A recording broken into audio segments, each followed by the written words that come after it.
Welcome to Jinjua Classroom. Ziaur Rahman Farooqui है with tenses perfect tenses. आज से हम स्टार्ट कर रहे हैं माय डियर्स, और इसमें हम देखेंगे कि तीनों परफेक्ट टेंसेस जो हैं प्रेजेंट परफेक्ट, पास्ट परफेक्ट और फ्यूचर परफेक्ट, इनमें कौन कौन सी जो क्वालिटीज़ हैं, खसूसियात हैं वो मुश्तरक हैं, और कैसे मतलब हम इनको सेपरेट कर सकते हैं एक दूसरे से, और कौन कौन सी चीज़ें हैं जो कि हम इनको समझने के लिए ज़रूरी हैं। तो माय डियर, इसमें हम किसी ऐसे वक्त की, किसी ऐसे काम की बात कर रहे होते हैं जो कि मुकम्मल हो चुका होता है, ठीक है जी, या कोई काम जो है वो फुलफ़िल हो चुका होता है। तो उर्दू सेंटेंसेस में चुका होता है, चुका था या चुका होगा, इस तरह की एंडिंग्स होंगी।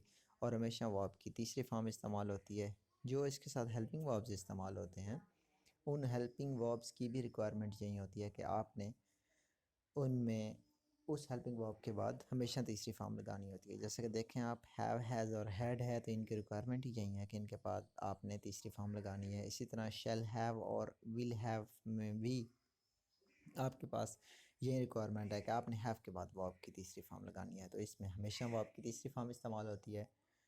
तो जब हम प्रेजेंट परफेक्ट की बात करते हैं तो इसमें हम ऐसे बात का जिक्र कर रहे होते हैं जो कि अभी कोई काम मुकम्मल हुआ है, तो उसको हम प्रेजेंट परफेक्ट में लेते हैं। पास्ट परफेक्ट में हम बात करते हैं कि वो काम हो चुका था। तो आमतौर पर पास्ट परफेक्ट जो होता है उसमें हम कंपेयर करते हैं कि कोई काम किसी काम से पहले हो चुका है, और फ्यूचर में भी ऐसा ही होता है कि ये होने से पहले ये हो चुका होगा। तो बहरहाल प्रेजेंट में आते हैं तो प्रेजेंट में ऐसा कंपैरिजन नहीं होता है। प्रेजेंट में हम सिर्फ बात कर रहे होते हैं किसी ऐसे। तो माय डियर, इसमें हमारे पास जो सिंपल सेंटेंसेस होते हैं उनका स्ट्रक्चर ये होता है कि सबसे पहले आपने सब्जेक्ट लगाना है, फिर उसके बाद आपने हैव और हैज़ हेल्पिंग वर्ब्स लगाने हैं जो सब्जेक्ट के हिसाब से लगेगा, फिर वर्ब की तीसरी फॉर्म, और फिर ऑब्जेक्ट और कॉम्प्लीमेंट। ठीक है जी। तो हैव लगता है आई, यानी फर्स्ट पर्सन और सेकंड पर्सन सब के साथ, आई और वी के साथ हैव, सेकंड पर्सन यू के साथ हैव, और थर्ड पर्सन के जितने भी जमा वाले हैं, यानी कि दे है या कोई प्लूरल नाउन आ जाता है या जो कोई दो नाम इकट्ठे आ जाते हैं, तो उनके साथ हैव लगेगा, और हैज़ लगेगा ही, शी, इट या किसी सिंगल नाम के साथ। अगर मैं आई से सेंटेंस बनाऊं कि आई हैव, ठीक है जी, तो आई के साथ हैव लगेगा, और वर्ब की थर्ड फॉर्म लगेगी वर्कड। आई हैव वर्कड, यानी मैं काम कर चुका हूँ। ठीक है जी। तो वी से बनाएंगे वी हैव वर्कड। अब सेकंड पर्सन का यू आएगा, यू हैव वर्कड। ठीक है जी, तो ये फर्स्ट पर्सन आ गया, ये सेकंड पर्सन आ गया। अब थर्ड पर्सन में आपके पास ही, शी, इट या कोई सिंगल नाम आ जाए, फॉर एग्जांपल अली, तो इन तमाम के साथ आपने हैज़ लगाना है। ठीक है जी। हैज़ और फिर वर्कड वैसे का वैसा रहेगा। और थर्ड पर्सन का जो प्लूरल आएगा, फॉर एग्जांपल आप कोई प्लूरल नेम ले लें, ठीक है जी, बॉयज़ हैव वर्कड, ठीक है जी, या आप कहें कि दे, तो इनके साथ आपने हैव लगाना है, यानी जमा वाले तमाम के साथ हैव लगेगा, आई और यू के साथ और वी के साथ हैव लगेगा, बाकी के साथ हैज़ लगेगा। तो we have worked, you have worked, he has worked, she has worked, it has worked, Ali has worked, और boys have worked, they have worked. ठीक है जी। तो ये हमारे पास हो गए पॉजिटिव सेंटेंसेस।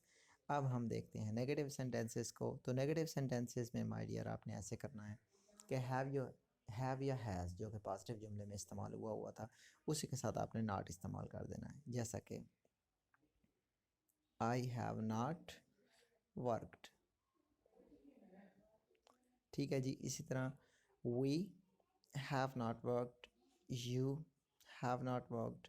इसी तरह अब ही आएगा तो he has not worked, she has not worked, it has not worked, और आपके पास आएगा Ali has not worked.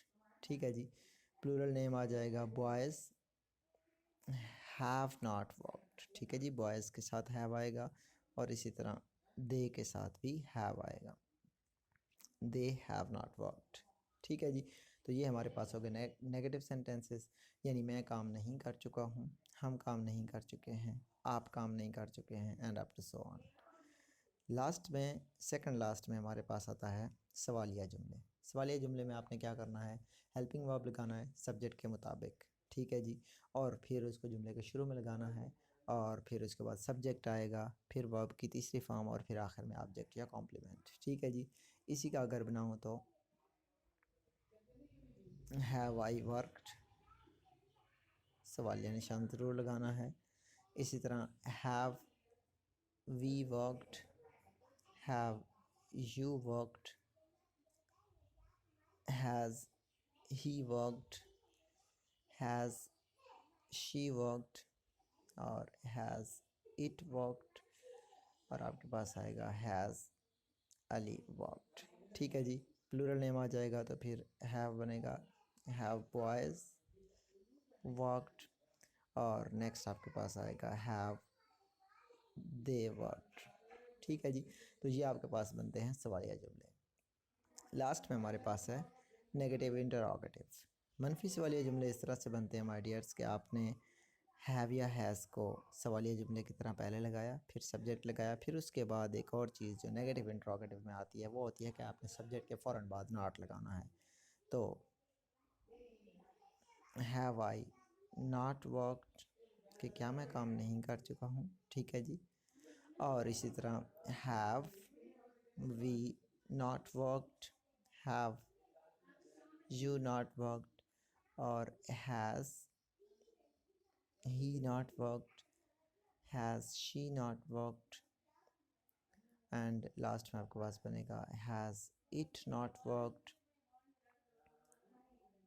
Has Ali not worked और लास्ट में आपके पास बनेगा हैव बॉयज़ नॉट वर्कड और have they not worked.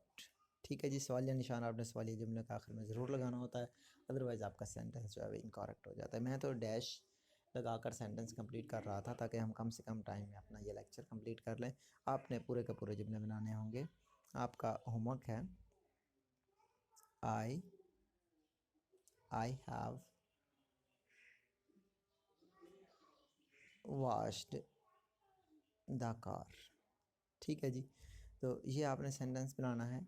We का बनाएंगे, उसके बाद फिर यू, फिर ही, शी, इट, कोई सिंगल नाम ले लेते हैं, फॉर एग्ज़ाम्पल बॉय। ठीक है जी। और नेक्स्ट आपके पास आ जाएगा आपके पास जमा में बॉयज़ और लास्ट में आपके पास आएगा दे। ठीक है जी। तो ये 9 सेंटेंसेस पॉजिटिव के, 9 नेगेटिव के, 9 इंट्रोगेटिव और 9 नेगेटिव इंट्रोगेटिव, तो 36 सेंटेंसेस आपके पास बनेंगे।